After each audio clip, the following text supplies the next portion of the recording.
Hey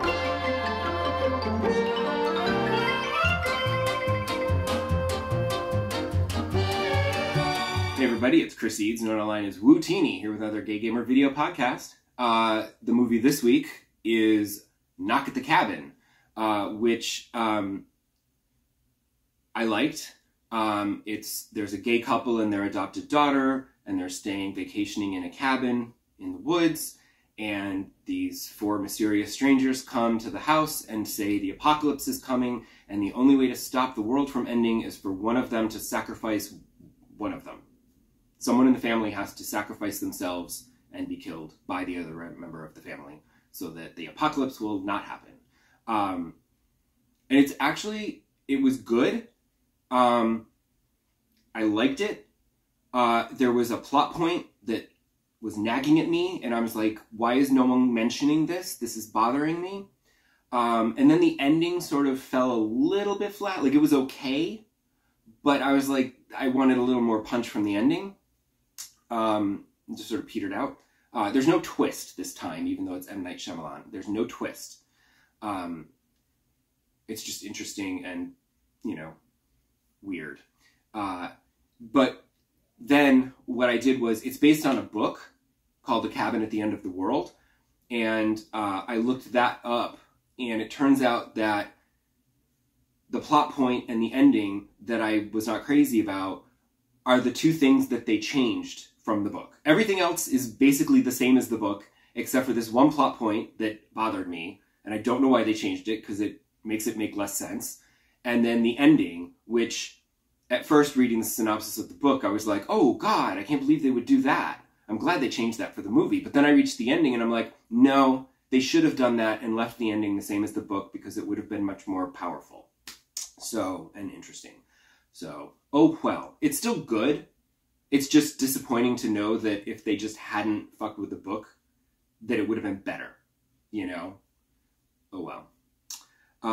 As for games, I did happen to be able to manage to rush through the rest of Chapter 2 of The Great Ace Attorney.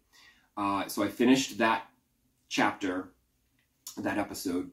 So I finished up the trial, found him not guilty, and it's all good. That way I could start playing Season, A Letter to the Future, on Tuesday. And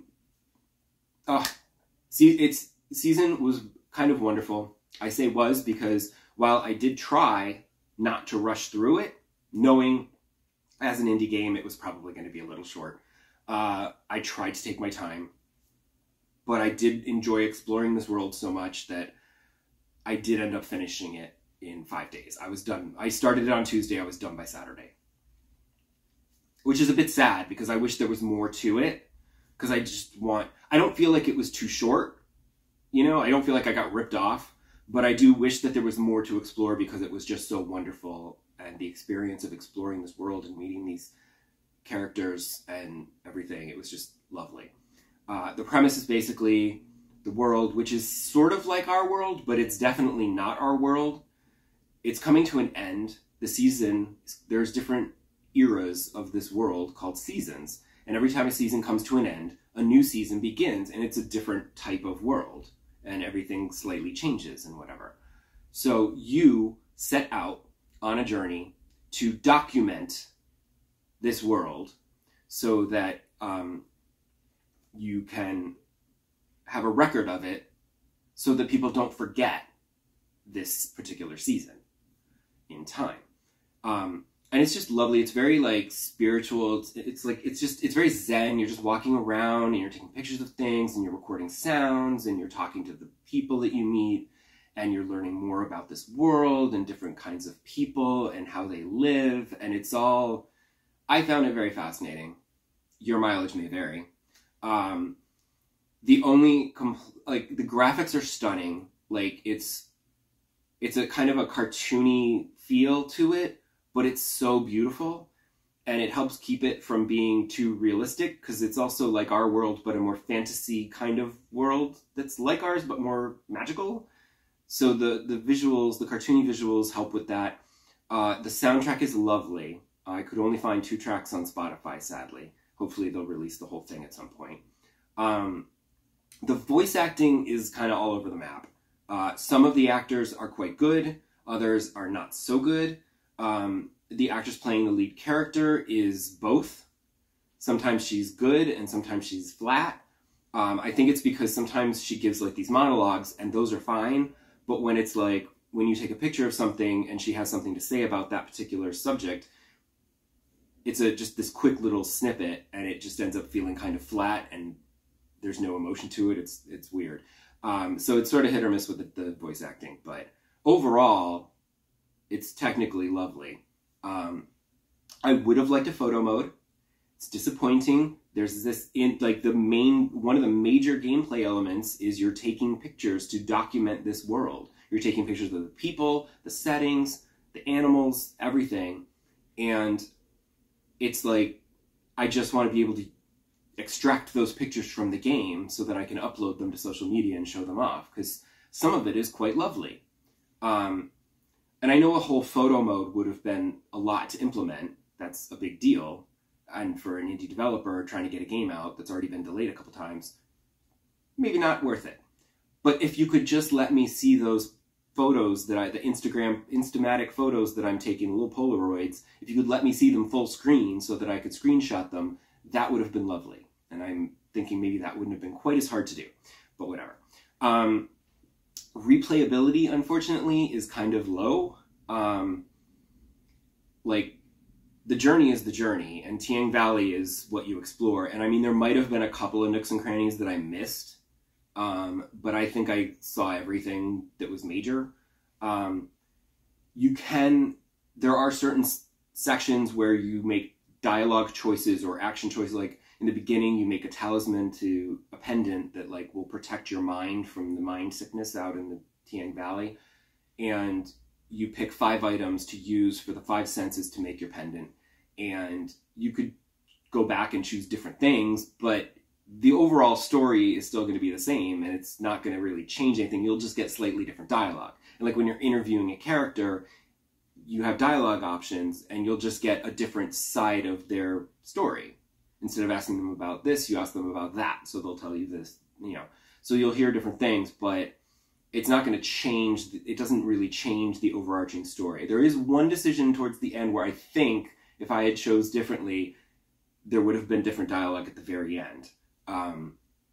But like, it's not going to drastically change your gameplay experience. You'll just get different flavors. So you could go back, do different flavors, and of course you can always take pictures of different things. You can rearrange your scrapbook pages however you like. That I also found very soothing, like arranging everything on the scrapbook pages and putting up the little graphics and the captions and the little images and photographs and sketches and whatever. That was quite lovely. I thought at the end, when I suddenly was like, oh, I'm at the end of the game, and I was like, well, I can always replay it and try to get whatever trophies I missed. I didn't miss any. I finished the game and I had 100%. So I would just go back for a new gameplay experience, and there's no trophies left to get, sadly. But I do recommend it. It was a good game, and I don't feel... Usually with indie games, I like to wait. I'm like, oh, I'll wait for it to go on sale or maybe become a PlayStation Plus freebie or something. But with this, I was very intrigued by it. And then after I played the demo, I was like, no, I'm definitely pre-ordering this and getting it. And it was, I'm not mad. I don't feel like I wasted my money. I know it was $30, which is kind of a lot for 6 hours of gameplay. Or, well, I don't know how many hours it was, but it was 5 days. But I enjoyed it. So I feel like I got my money's worth. And I also wanted to buy it when it came out at full price because I want to support this, the developer, but this kind of game, so that maybe we'll get more of this kind of game. Maybe they could do a sequel and we can explore a different season. Who knows? And then, of course, I know that I'm pretty sure last episode I said that after I finished Season, I was going to go back and finish Ace Attorney before I went to play anything else. That did not happen. I know, big surprise, right? It's typical of me. But I was looking at what the February PlayStation Plus free games were going to be, and I saw also on PlayStation Blog they said, by the way, the PlayStation Plus collection is going away in May. And I was like, what? You have to download the games before it disappears. And I was like, what is this collection? What is this that I don't remember hearing about this? And it turns out that when the PlayStation 5 came out, they announced the PlayStation Plus collection. Maybe I read about it back then, but I didn't have a PS5, so I didn't care. I didn't pay attention. But basically what it was a bunch of PS4 games that you could download for free with PlayStation Plus. I mean, it was like, I don't know how many there were, like 20 games that you could download for your PS5, since, you know, there aren't a lot of PS5 games at launch. Launch libraries are always scarce and tiny. So you could download a bunch of PS4 games, and maybe there's some you haven't played, and then you can enjoy your PS5 by playing one of these games that'll be a little bit upgraded onto your PS5. And so I went and checked it out. I went to the PlayStation Plus tab in my PS5, and then I saw a PlayStation Plus collection, so I clicked on it, and there was a whole list of games, and there's a bunch of games that I don't want at all, but then there were a bunch of games that I already had in my PlayStation Plus library because I got them when they were free with PlayStation Plus. But there were a few that I was like, oh, I don't have these in my library yet, let me just add those. And I mean, some of them, like Crash Bandicoot or Mortal Kombat 10, like, I'll probably never play, but go ahead and add them. And there's other ones like Call of Duty where I'm like, I don't care. You know, there's certain games where I'm just like, no. Like, I don't care about this game, so I will not even add it to my library because I will literally never play it. There's no point. But, weirdly, one of the games that was offered for free was Fallout 4. And I know that I have said bad things about Fallout 3 when I tried to play it on my Xbox 360 back in the day, and how the world of Fallout isn't what I want to explore, and it's like what I was talking about when I was talking about The Last of Us. I use Fallout as an example of, like, it's not a world I want to explore, because it's all damaged and broken and dirty and grim and bleh, even with the dark humor. But I know everyone loved Fallout 4, so I said, let me give it a shot. So I literally have barely started the game, so I can't even really give first impressions. I finished the prologue, basically. So you can come back next episode where I will see if I've been able to get through an entire week playing Fallout 4, or if I've already given up, because I just don't like it.